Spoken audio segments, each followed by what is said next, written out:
ধৈর্য সহকারী দেখবেন, তাহলে আপনারা বাইক বা মোটরসাইকেল অ্যাক্সিডেন্ট হবে না। আপনাদের নিরাপত্তা এবং সুস্থতা আমি কামনা করি। যার জন্য আমার আজকের এই ভিডিওটি। তো আমি কয়েকটা পর্ব দিব, খুব ছোট, ছোট করে কয়েকটা পর্ব দিব। আপনার পর্বগুলো দেখেন, তাহলে আশা করি আল্লাহর রহমতে আপনার মোটরসাইকেল অ্যাক্সিডেন্ট বা দুর্ঘটনা হবেন না এই নিয়মগুলো মেনে চললে। তো আপনারা প্রথমে আমি ট্রেনিং ভিডিও থেকে শুরু করব। প্রথম পর্ব থেকে আমি ট্রেনিং ভিডিও থেকে শুরু করব। তো ট্রেনিং ভিডিওতে প্রথম শুরু করতেছি, আপনারা ধৈর্য সহকারে দেখুন। আপনার প্রথমত হলো গাড়ি স্টার্ট দেওয়ার আগে আপনার গাড়িতে ফুয়েল আছে কিনা বা তেল আছে কিনা আপনি এটা পরীক্ষা করবেন। তারপরে যায় আপনার ব্রেক, ক্লাচ, তারপরে যায় হাইড্রোলিক থাকলে হাইড্রোলিক, এগুলো পরীক্ষা করবেন ঠিক আছে কিনা, লুকিং গ্লাসটা ঠিক আছে কিনা। তো গাড়ি চালানোর সময় অবশ্যই আপনার লুকিং গ্লাস, দুই পাশে যে looking glass, side mirror looking glass, এই লুকিং গ্লাসে আপনারা প্রতি প্রতি মিনিটে 6 থেকে 8 বার তাকাবেন। প্রতি মিনিটে 6 থেকে 8 বার তাকাবেন। আপনি লুকিং গ্লাস যখন 6 থেকে 8 বার তাকাবেন, তাহলে আপনার কোনো গাড়ি পাশ দিয়ে যাচ্ছে কিনা অনেক কিছু আপনি বুঝতে পারবেন। যাক, আমি বিস্তারিত বলতেছি না, বিস্তারিত বললে আপনার ভিডিওটা অনেক বড় হয়ে যাবে। যাই হোক, তারপরে আপনার গাড়ি আপনার স্টার্ট দিবেন। প্রথমে হলো চাবি, প্রথমে হলো আপনি চাবি অন করবেন। হ্যাঁ, চাবিটা অন করলাম। চাবিটা অন করার পরে আপনার গাড়ি কিক লাগলে কিক দিবেন, সেলফ থাকলে সেলফ দিবেন। আমি স্টার্ট করলাম গাড়িটা, সেলফ দিয়ে স্টার্ট করলাম। আমি সেলফ দিয়ে গাড়িটা স্টার্ট করলাম। আমি দেখাই দিই কীভাবে স্টার্ট করবেন। যখন সেলফ থাকবো, আপনার সেলফ অনেকে ধরে রাখেন চাপ দিয়ে, লাগবে না। এই যে আপনি এভাবে দিবেন, স্টার্টটা হয়ে গেল। আর কিক থাকলে কিক স্টার্ট দিবেন।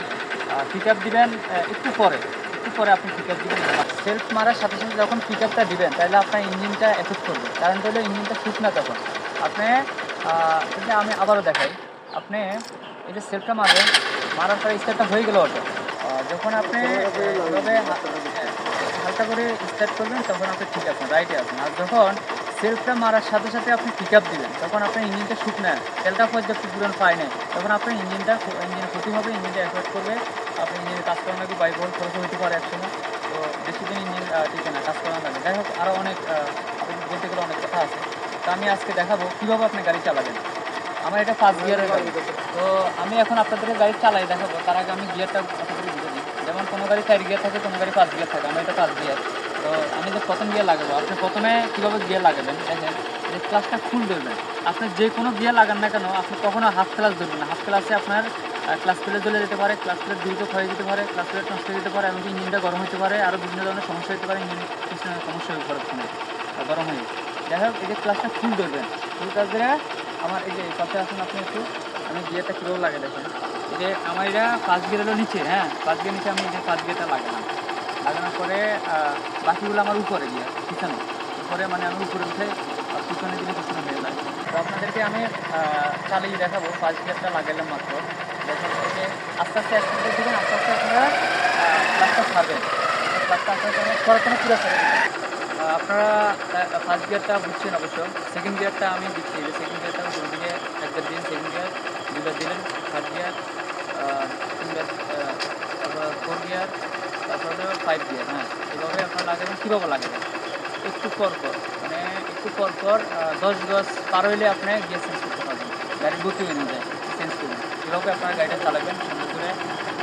যেভাবে ফার্স্ট গিয়ারে আপনারা গিয়ারগুলো এইভাবে লাগাবেন। প্রতি 10 গজ পর পর আপনারা গিয়ার চেঞ্জ করতে পারবেন।